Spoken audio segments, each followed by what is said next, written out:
നമസ്കാരം. മലയാളി വാർത്തയിലേക്ക് സ്വാഗതം.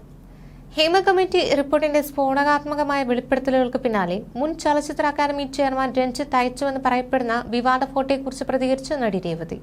രഞ്ജിത്തിനെയും എന്നെയും കുറിച്ച് പ്രചരിക്കുന്ന വാർത്തകൾ ശ്രദ്ധയിൽപ്പെട്ടിരുന്നു. ആരോപണ വിധേയമായ ഫോട്ടോ എനിക്ക് ലഭിച്ചിട്ടില്ല, അതുകൊണ്ട് അതിനെക്കുറിച്ച് അഭിപ്രായം പറയേണ്ട ആവശ്യമുണ്ടെന്ന് തോന്നുന്നില്ല എന്നാണ് രേവതി ടൈംസ് ഓഫ് ഇന്ത്യയോട് പറഞ്ഞത്. ബാബുട്ടിയുടെ നാമത്തിൽ നിന്ന് സിനിമയുടെ ഷൂട്ടിംഗ് നടക്കുന്ന സമയത്ത് പീഡിപ്പിച്ചുവെന്നാണ് പരാതി. രഞ്ജിത്തിന്റെ ആവശ്യപ്രകാരം ഹോട്ടലിലെത്തിയപ്പോൾ രഞ്ജിത്ത് ഒരു നടിയുമായി സംസാരിച്ചു കൊണ്ടിരിക്കുകയായിരുന്നു. തന്നെ നഗ്നനാക്കി നിർത്തിയ ശേഷം ഫോട്ടോ എടുത്തു. ആർക്കാണ് ഫോട്ടോ അയക്കുന്നതെന്ന് ചോദിച്ചപ്പോൾ നടി രേവതിക്കാണെന്നും രേവതിക്ക് നിന്നെ ഇഷ്ടമായെന്നും രഞ്ജിത്ത് പറഞ്ഞതായി യുവാവ് വെളിപ്പെടുത്തുകയായിരുന്നു. രഞ്ജിത്ത് മദ്യം നിർബന്ധിച്ചു കുടിപ്പിച്ച് തന്നെ പീഡനത്തിന് ഇരയാക്കിയെന്നാണ് ആരോപണം. അതേസമയം ആരോപണം ഉന്നയിച്ച കോഴിക്കോട് മാങ്കാവ് സ്വദേശിയായ യുവാവ് നൽകിയ പരാതിയിൽ രഞ്ജിത്തിനെതിരെ പോലീസ് കേസെടുത്തു. അതിനാൽ സിനിമയിലെ ലൈംഗിക ചൂഷണങ്ങൾ അന്വേഷിക്കാൻ നിയോഗിച്ച പ്രത്യേക അന്വേഷണ സംഘം ചിത്രത്തെ സംബന്ധിച്ചുള്ള ദുരൂഹത നീക്കുമെന്ന് പ്രതീക്ഷിക്കാം. ബംഗാളി നടിയുടെ പരാതിയുടെ അടിസ്ഥാനത്തിൽ രഞ്ജിത്തിനെതിരെ എഫ്ഐആർ രജിസ്റ്റർ ചെയ്തതിന് പിന്നാലെയാണ് പ്രകൃതിവിരുദ്ധ ലൈംഗിക പീഡനാരോപണം ഉയർന്നത്. അതിനിടെ ഒരാളെ സമൂഹത്തിനു മുന്നിൽ നാണം കെടുത്താനുള്ള തമാശക്കളിയല്ല ഈ വെളിപ്പെടുത്തലുകളെന്ന് രേവതി പ്രതികരിച്ചു. അടുത്ത തലമുറയ്ക്ക് സുരക്ഷിതമായ തൊഴിലിടം ഉറപ്പാക്കുന്നതിനുള്ള വലിയ പോരാട്ടമാണ്. സിനിമയിലെ ചർച്ചകൾ തീർച്ചയായും സമൂഹത്തിലും പ്രതിഫലിക്കും. ഈഗോ മാറ്റിവെച്ച് ചർച്ചകൾക്ക് തയ്യാറാകണമെന്നും രേവതി ആവശ്യപ്പെട്ടു. കമ്മിറ്റി റിപ്പോർട്ട് പുറത്തു വന്നതിനു ശേഷം ഒരുപാട് വെളിപ്പെടുത്തലുകൾ ഉണ്ടായി.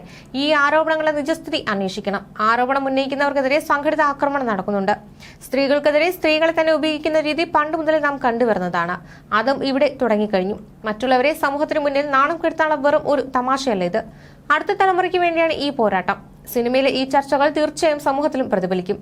സമൂഹത്തിന്റെ മൊത്തത്തിലുള്ള സമീപനത്തെയും സ്വാധീനിക്കാൻ ഈ സംഭവങ്ങൾക്ക് കഴിയും. അതുകൊണ്ട് ഇത് വളരെ പ്രധാനപ്പെട്ട ഒരു മൂവ്മെന്റ് ആണെന്ന് രേവതി ചൂണ്ടിക്കാട്ടി. എന്താണ് രാജി? സ്വന്തം ഉത്തരവാദിത്തത്തിൽ നിന്നുള്ള ഒളിച്ചോട്ടം. കാര്യങ്ങൾ മനസ്സിലാക്കണം. സംവാദങ്ങൾ ഉണ്ടാകണം. ഒരു മേശയ്ക്ക് ചുറ്റുമിരുന്ന് സംസാരിക്കുന്നതിൽ എന്താണ് തെറ്റ്?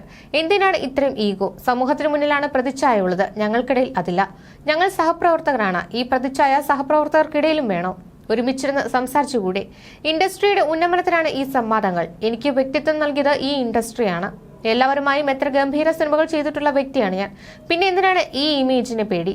കഴിഞ്ഞ 10 ദിവസങ്ങൾ ശരിക്കും ആകെ കോലാഹലമായിരുന്നു. ഇനി നമുക്ക് ഒരുമിച്ച് വരാം, സംസാരിക്കാം. കാര്യങ്ങൾ എങ്ങനെ മെച്ചപ്പെടുത്താം എന്നതിനെക്കുറിച്ച് സംസാരിക്കാം. കാരണം ഈ സ്ത്രീകൾ നിശബ്ദരാകാൻ പോകുന്നില്ല. ഈ തലമുറ അങ്ങനെയാണ്. നിങ്ങളുടെ മണ്ടൻ ഉപദേശങ്ങൾ വെറുതെ കേട്ടിരിക്കുന്നവരല്ല അവർ. അവർക്ക് ശരിയെന്ന് തോന്നുന്ന കാര്യങ്ങൾ അവർ ചെയ്യും. അതുകൊണ്ട് ഒരുമിച്ചിരുന്ന് സംസാരിച്ചേ മതിയാകൂ. അവസരങ്ങൾക്ക് വേണ്ടി ലൈംഗികമായി ഉപയോഗപ്പെടുത്തുന്ന രീതി അവസാനിപ്പിക്കണം. അതെങ്ങനെ സംഭവിക്കുമെന്ന് എനിക്കറിയില്ല. എന്തായാലും കുറച്ചുപേരെങ്കിലും ഇത് അവസാനിപ്പിക്കാൻ എന്തു ചെയ്യാൻ കഴിയുമെന്നതിനെക്കുറിച്ച് ഗൗരവമായി ആലോചിക്കണമെന്നും രേവതി പറഞ്ഞു. ന്യൂസ് ഡെസ്ക് മലയാളി വാർത്ത.